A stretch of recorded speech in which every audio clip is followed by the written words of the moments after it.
자, 오늘은 도로의 암덩어리 같은 존재, 바로 과속방지턱에 대한 이야기를 할 거예요. 지난 영상에서 말했듯이 이거에 대해서는 꼭 말하고 싶었어요. 이건 말이 과속방지턱이지 그냥 도로의 장애물 수준이에요. 많기는 또 오지게 많잖아요. 아마 운전을 한 번이라도 해보신 분들은 이거에 대한 불편함이 얼마나 높은지 알 거라고 생각해요. 5, 60km 구간에서도 방지턱은 꽤나 쉽게 접할 수 있죠. 원래 방지턱은 스쿨존에서 30km 이하로 가야 하는 구간에 설치하는 목적을 가지고 있었다고 해요. 근데 문제는 많아도 너무 많다는 거예요. 게다가 이 규정이 도대체 어떻게 되어 있길래 방지턱을 지날 때마다 차 안에서 이런 불쾌한 느낌을 받아야 하는지 전 이게 진짜 너무 짜증나고 궁금한 거예요. 그래서 제가 직접 알아봤어요. 일단 과속방지턱은 차의 속도를 강제로 낮추는 역할을 하죠. 이게 일반적으로 보행자를 보호하기 위한 최적의 수단으로 잘 알려져 있는데요. 전 세계에서도 과속방지턱에 대한 인식이 굉장히 긍정적이고 사고를 줄이는데도 큰 역할을 한다고 알려져 있어요. 자, 이게 목적은 좋아요. 설치 목적은 어쨌든 보행자의 안전과 과속으로 인한 사고를 줄일 목적으로 만들어진 거니까. 근데 이전 영상부터 계속 말하고 있지만 안전을 위한답시고 자꾸 불편한 장치들만 추가되고 있는 실정이에요. 근본적인 문제가 해결되진 않으면서 저런 불편한 장치만 계속 생겨나니까 굉장히 안타깝죠. 게다가 우리나라 과속방지턱 설치 규정이 있는데 실제로 설치된 방지턱들은 그 규정에 맞게 설치된 게 반도 안 된다는 거예요. 그 규정에 맞게 설치하게 되면 최소한 차가 방지턱 넘을 때 충격을 거의 받지 않는다고 하는데 현재 설치된 방지턱의 62%가 그 규정보다 크고 높게 만들어져서 충격을 최대 30배까지도 더 많이 받는다라는 거예요. 분명 공무원들이 규정에 맞게 설치 요청을 시공사에게 했겠지만 그 이후 제대로 잘 설치했는지에 대한 관리 감독을 똑바로 안 했다고밖에 볼 수 없겠죠. 그리고 이 방지턱들이 단순히 높은 것만이 문제가 되는 게 아니에요. 원래 노란색과 흰색으로 칠해져 있는 게 빛을 반사시킬 수 있는 특수 페인트라고 해요. 그래서 밤에도 최소한 30m 이전에서는 이 방지턱의 위치를 확인할 수 있도록 하는 역할을 하는데 문제는 노후돼서 칠이 다 벗겨진 상태로 방치되고 있는 곳도 상당히 많다는 거예요. 그럼 당연히 운전자는 그걸 미리 감지 못할 거고 그럼 속도를 줄이지 못하게 되고 그로 인해 큰 피해가 발생할 수도 있겠죠. 애초에 과속방지턱이 차량을 감속시키지 못한다면 이건 설치의 목적을 제대로 수행하지 못하고 있다고 봐야 하는 거죠. 이건 단순한 문제가 아니라 탑승자들의 안전까지 위협하고 있는 상황이기도 하니까 우습게 볼 문제만은 아니라고 생각해요. 단순히 불편하다는 걸 떠나서 이게 운전자들을 위협하는 존재가 돼버렸다는 이유에서라도 당장의 개선이 시급해 보여요. 자, 근데 왜 방지턱이 저렇게 관리 감독이 제대로 이루어지지 않고 있을까요? 문제는 관리 주체가 전부 제각각이라는 거예요. 일반적인 국도는 국토부가 하고 있지만 우리가 일상에서 자주 접하는 생활도로에서는 각 지자체에서 관리하고 또한 아파트 단지나 사유지 같은 데는 입주자나 건물주가 직접 관리한다는 거예요. 이렇게 관리 주체가 제각각으로 이루어져 있기도 하고 각각 도로에 따른 구체적인 상황도 다르고 하니까 과속방지턱에 대한 기준은 법령이 아닌 지침사항으로만 규정하고 있다는 거예요. 그러니까 법령에 따른 강제성이 없다 보니 이러한 문제점들이 계속해서 발생하고 있다는 거죠. 우리나라 전국에 깔린 방지턱은 76,000개 이상이라고 하는데 2015년에 서울시에서 과속방지턱에 대한 조사를 했었고 그때 조사 결과를 보면 관리가 제대로 안 돼서 칠이 다 벗겨진 게 투성이고 뭐 중간중간 부서진 것부터 해가지고 규정에 맞지 않는 사이즈로 만들어진 것들 투성이에 아주 심각한 문제들이 있다는 걸 파악했었어요. 하지만 그 이후로도 딱히 변화가 이루어진 건 없다고 해요. 자, 근데 웃긴 건 사고율을 줄이기 위해 만든 이 방지턱을 그렇게나 많이 설치했는데 아직까지도 우리나라는 교통사고 사망사고율 전세계 1위죠. 그럼 애초에 문제는 과속 때문에 발생한 사고가 아니라는 거예요. 이거 7만 개가 아니라 7억 개가 도로에 깔려 있더라도 근본적인 문제가 해결되지 않았기 때문에 사고율의 변화가 드라마틱하게 나타나진 않을 거라는 거예요. 자, 그럼 근본적인 해결책이 뭐냐? 제가 생각했을 땐 그래요. 우리나라가 교통사고율이 높은 진짜 이유는 운전면허 발급 기준이 너무나도 쉽다는 거예요. 그러다 보니 운전에 미숙한 사람들도 운전대를 잡게 되고 그러니까 당연히 사고로 이어질 가능성이 높아질 수밖에 없겠죠. 과속을 해서 사고가 많이 난다? 전 다 개소리라고 봐요. 물론 과속을 해서 사고가 날 수도 있겠죠. 근데 그 과속의 기준이 뭔데요? 10km 과속? 20km 과속? 30km 과속? 제한속도 1km만 추가돼도 결국 과속운전 아닌가요? 색안경에 잣대를 들이대기에 정말 좋은 장치에 불과해요. 이건 50km 제한속도에서 60km로 가다가 사고가 났어요. 이건 50km였으면 안 났을 사고였을까요? 사고의 상황이나 관점에 따라서 다양한 해석이 가능하겠지만 진짜 사고의 근본적인 문제는 운전 미숙이 있을 가능성이 높다는 거죠. 일단 병신 같은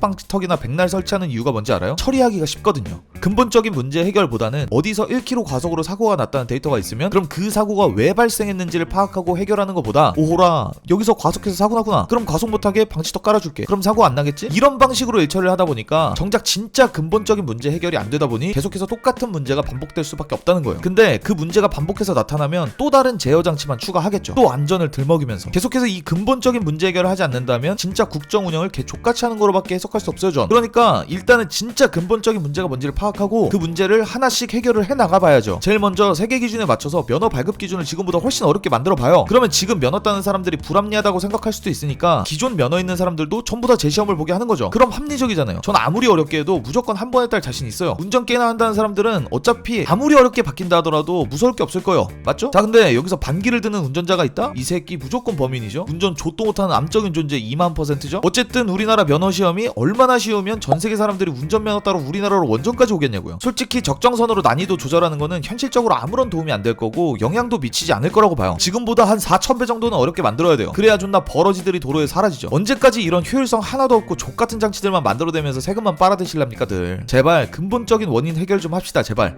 진짜 지켜만 봐야 하는 거 족같으니까.